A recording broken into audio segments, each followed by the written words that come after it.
Okay, now we have to be very careful using decision tree because depending upon the number of unique values for a given variable, the number of possible splits can explode. For example, here, if you have an ordinal predictor, okay, so the total number of possible splits is 2 to the power of L minus 1, okay, where L is the distinct levels of the ordinal input. So for example, if you have an ordinal predictor that has these 4 possible values 1, 2, 3, 4, and that is ordinal, and therefore the ordering matters. So 2 is greater than 1, 3 is greater than 2, and so on. So when you split, you will not split the values in a way that messes up the ordering. For example, you will not split 1 and 3 on one side and put 2 on the right side, because that would mess up the ordinality of the variable.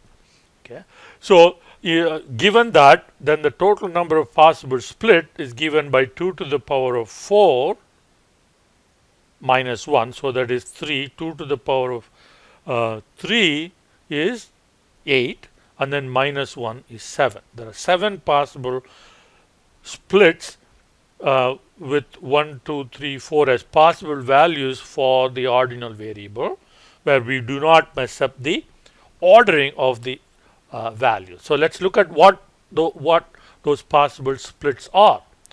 Okay, so here we have 3 possible binary splits. So binary splits will be like from a given node, you have only 2 branches coming out. So you have 1 on one side, 2, 3, 4 on the other side. Now 1 and 2 on one side, and 3, 4 on the other side. Okay, and then 1, 2, 3 on one side, and 4 on the other side. So there are 3 possible binary splits that does not mess up the ordering. Okay, so you can't have like 1 and 3 and then 2 and 4 on this side. So these are only the 3 possible binary splits. Now what about 3-way splits? So you can have 1, 2, and then 3, 4, and then 1 by itself, 2, 3, and 4, and then 1 by itself, 2 by itself, 1 and 2 together, and 3 and 4 by itself. So those are the 3 possible 3-way splits. And then there is only one possible 4-way split, that is 4 branches, okay, 1, 2, 3, and 4.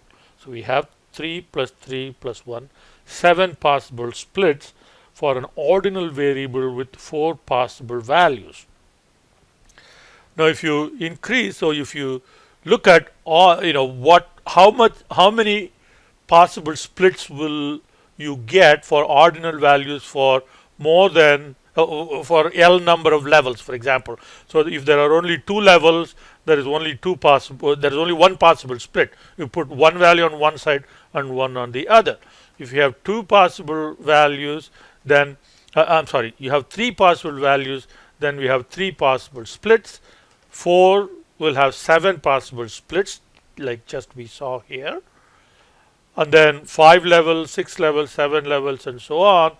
As the number of levels increases for an ordinal variable, even with like 16 up to 16, 17, it's reasonable. After that, it just shoots off, and you end up having extremely large number of possible candidates, and you have to evaluate each of those candidates and select the best one, and that will make computational burden excessive.